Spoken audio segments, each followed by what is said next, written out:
জনাব তারেক রহমান লন্ডন থেকে দেশে ফিরবেন, এই বিষয়গুলি স্পষ্ট হচ্ছে।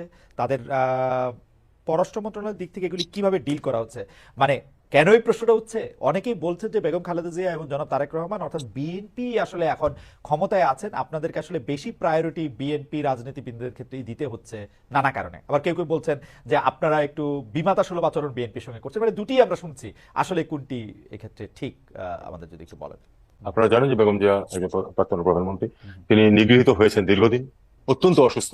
তাকে কাজে তিনি যাতে চিকিৎসার জন্য যেতে পারেন, যেহেতু তার বিরুদ্ধে কোনো মামলা নেই, সেটা আমরা সহায়তা করছি এবং এটা আমি মনে করি যে সঠিক কাজটি করা হচ্ছে। জনাব তারেক রহমানের ফেরার ব্যাপারে অন্তত আমার কাছে এখন পর্যন্ত কোনো কিছু কোনো আসে না যে তাকে হেল্প করতে হবে। কিছু হেল্প করতে হওয়ার কথাও না, তিনি একজন রিলেটিভলি ইয়াং মানুষ। উনি যখন মনে করবেন তিনি দেশে আসবেন, তার এগেইনস্টে যদি মামলা না থাকে উনি আসতেই পারেন। তা আপনি জানেন কি যে তার স্ট্যাটাসটা কি? জনাব তারেক রহমান কি এখন বাংলাদেশের নাগরিক, ব্রিটেনের নাগরিক? পাসপোর্ট বাদ দিছেন, পাসপোর্ট আছে, আসলে কি মানে স্ট্যাটাসটা কি তার এখন? আমি আসলে সত্যিকার অর্থে এ ব্যাপারে আপনার নিশ্চিত কোনো তথ্য আমার কাছে নেই আপনার কৌতূহল হয় এখন। না তো? আপনার কৌতূহল হয় না আহ, যে এটা সত্যি আমার সত্যি তো কথা বলি। সাংঘাতিক কৌতূহল। আমার তো সাংঘাতিক কৌতূহল। আমি আপনার চেয়ারে বসলে প্রথমেই দেখতাম যে আসলে উনি কি না এখন।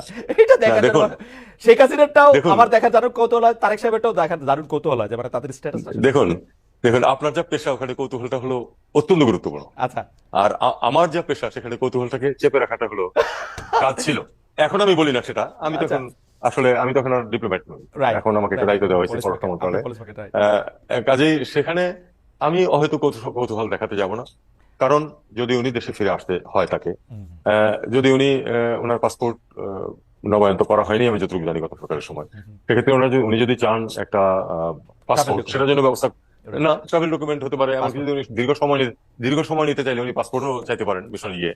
তখন পাসপোর্ট তো ঢাকায় তৈরি হবে, কাজে একটি সময় যদি ওনার থাকে পাঁচ সেটা দিন। উনি করতে পারেন। অথবা অথবা তিনি, আমরা একদিনের মধ্যে ট্রাভেল ডকুমেন্ট দিতে পারি তাকে, এক ওয়ান ওয়ে উনি আসবেন ঢাকায়, সে উনি পাসপোর্ট দিতে পারেন। ওকে। কাজে এটা এটা খুবই একটা প্রসিডিউরাল ব্যাপার। কাজে এটা নিয়ে আমার উৎসাহ তত বেশি না, আপনাদের তো না, সাংবাদিক উৎসাহ দাদা থাকতেই পারে। দাদা উৎসাহ না, কিন্তু আমার অনেক কৌতূহল যে মানে জনাব তারেক রহমান কি তার পাসপোর্ট আসলে তার এতদিন ছিল না, আপনি এখানে থাকলে আপনার সেই কৌতূহল মেটান না কেন? আপনারা না, তো মেটাতে পারেন। সুযোগ তো আপনারা নাই, সুযোগ তো সাংবাদিক, নাই, কেন সুযোগ তো নাই। কেন সাংবাদিক কেন সাংবাদিকরা তো জিজ্ঞেস করতে পারেন তাকে, দাদা তাকে বা জিজ্ঞেস তার করা হয় আশেপাশের মানে মানুষকে। মানে তাকে তাকে তো জিজ্ঞেস আমি তো মানে করতেই চাই বা করেছিও আমার মতো করে, কিন্তু জবাব তো আসলে দেওয়া না দেওয়া সেটা না আরেকটা ব্যাপার। এখন আপনি জবাবের অপেক্ষা করেন, দেখেন কি হয়। না না, জবাবই অপেক্ষা করতেছে, আপনাকে শুধু জানতে চাইলাম আর কি। আমার শেষ প্রশ্ন, আচ্ছা। 21 আগস্ট হামলার ন্যায় বিচার নিশ্চিতের বদলে শেখ হাসিনা সরকারের একটা রাজনৈতিক উদ্দেশ্য চরিতার্থ করার প্রবণতা আমরা দেখেছি। যে কারণ হচ্ছে 3বার আয়ও বদল করে চতুর্থবার আসলে তারেক রহমানের নাম সেখানে সাপ্লিমেন্টারি ইয়া দিয়ে ঢুকানো হয়েছে। কিন্তু যে হামলায় 24 জন নিহত হয়েছে, মানে আমি একটু বলেও রাখি, ওই 21 আগস্টের গ্রেনেড হামলার সময় আমি কিন্তু মাঠে দায়িত্বপ্রাপ্ত মানে রিপোর্টার এবং প্রথম আলোর ওই দিন তো এইটার এই এই এই যে হামলায় 24 জন নিহত হয়েছে, 3 শতাধিক নারী ও পুরুষ আহত হয়েছে, তার যদি বিচার না হয়, আমরা এখন কিন্তু দেখতে পাচ্ছি যে সেটাকে কার্পেটের নিচে ঢুকে যাওয়ার একটা দেখা দিচ্ছে। তবে বিদেশে বাংলাদেশ নিয়ে বার্তা কি হবে, আপনি এটাকে আসলে কিভাবে দেখেন? মানে I want to um, your take on it. Okay. প্রথমত হলো যে বিচার হলে কোনো বিষয়ে আমি মন্তব্য করতে চাই না। দ্বিতীয় হচ্ছে যে আমি অবশ্যই চাই যে যে কোনো অপরাধের বিচার হোক এবং সেটা যেন ন্যায় বিচার হয়। আপনিই বলছেন যে এটাতে বিভিন্ন ধরনের ম্যানিপুলেশন হয়েছে আগে। এটা সবসময় ন্যায় বিচারের জন্য, কিন্তু এই ধরনের কার্যক্রম সবসময় ক্ষতিকর। তো সেই ক্ষতিকর কাজটি হয়ে গেছে। এখন আমি জানি না, আদালত ঠিক করবেন যে আসলে যারা নিহত হয়েছেন তারা ন্যায় বিচার পাবেন কিনা, কিভাবে পাবেন।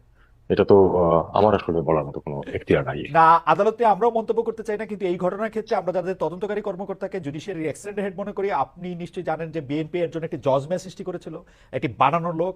তারপরে আওয়ামী লীগ এসে এটিকে তদন্ত করার নামে 3বার আইও চেঞ্জ করে তার প্রধান রাজনৈতিক প্রতিপক্ষকে আরেকজন তদন্তকারী কর্মকর্তা দিয়ে তার নাম ঢুকাইছে, এবং যিনি তদন্তকারী কর্মকর্তা ছিলেন তাকে আবার এমপি পদে নমিনেশন দিয়েছে। কেউ এটার মধ্যে জড়িত না। যেখানে আপনার বন্ধু, আপনার উপদেষ্টার মধ্যে প্রফেসর আসিফ নজরুল আমাকে স্পষ্ট বলেছিলেন যে অবশ্যই এইটার মধ্যে থেকে কেউ না কেউ এটার মধ্যে জড়িত থাকার কথা। তিনি বলেছিলেন যে তিনি মনে করেন যে এটার বিচার হওয়া উচিত, বিএনপি এটাকে মিস হ্যান্ডেল করেছে। কিন্তু আমরা বিচার বিভাগের কাছে আসলে এর কোনোটাই আই ডোন্ট নো। আমিও আপনার মতো কিছু মন্তব্য করতে চাই না। আপনি যদি আসলে ব্যাপারটা তাই। আপনি যদি আপনি আপনি আপনি যদি আমরা একদম শেষ পর্যায়ে আপনি যদি বাংলাদেশের মানুষকে আশ্বস্ত করার জন্য যে নানা ধরনের নানা কিছু আসলে মানুষ শুনছে, গুজবের জন্য দেশ ভাসছে, এই শেখ হাসিনা টুপ করে ঢুকে পড়ছেন কিনা, আবার আপনার ক্ষমতা নিয়ে নিচ্ছেন কিনা, সেই ধরনের একটা আতঙ্ক বা জুজুর ভয়ও অনেকের মধ্যে কাজ করছে। ইন্ডিয়া বাংলাদেশকে আক্রমণ করবে কিনা, খুব যুদ্ধের মধ্যে দিয়ে আমাদের যেতে হবে কিনা, আমরা বন্ধুহীন হয়ে পড়বো কিনা, সেটাও রয়েছে। আপনি যদি শেষ পর্যায়ে সেইগুলি কিছু বলতেন বাংলাদেশের মানুষকে আশ্বস্ত করার জন্য। এবং আপনাকে একটু বলেও রাখি যে অনেকেই কিন্তু এই উদ্বেগ জানাচ্ছেন যে আসলে এটা কি হবে, আবার অনেকে মনে করছেন যে না আমাদের এখন যুদ্ধই করা উচিত, আমরা যুদ্ধ ঘোষণা করব, যুদ্ধ করব, এরকম একটা মানে কি বলবো একটা একটা একটা একটা একটা ঠিক একটা খুব মানে ব্রেভারি দেখানোর একটা জায়গাও কেউ কেউ আছেন। না দেখুন, বাংলাদেশ যুদ্ধ করবে না, অন্তত নিজে থেকে কখনো যুদ্ধ করবে না, এবং আমরা অবশ্যই চাইবো যে আমাদের উপর কেউ যুদ্ধ চাপিয়ে না দেয়। এটা আমার বিশ্বাস, এই ধরনের পরিস্থিতি যাবে না।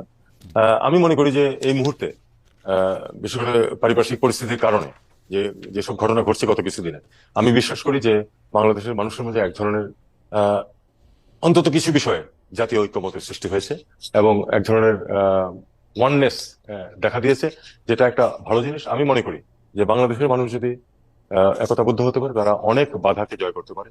এবং বাংলাদেশের যে অগ্রগতি, সেটাকে তো প্যারাডক্স বলেছেন অনেকেই, কারণ আহ, রাইট। তারা কারণ খুঁজে পাচ্ছিলেন না। আসলে বাংলাদেশের মানুষ অনেক কিছু করতে পারে। সেটা আমাদের যে তরুণ প্রজন্ম তারা দেখিয়েছে, যে ছাত্ররা বেরিয়েছে তারা দেখেছে যে তারা দেখিয়েছে যে তারা দেশের ভবিষ্যৎ নিয়ে কনসার্ন তারা, এবং তারা সেই ভবিষ্যৎ বিনির্মাণ করতে আগ্রহী, এবং সেটার প্রয়োজনে তারা সেজন্য চরম আত্মত্যাগ করতে রাজি আছে।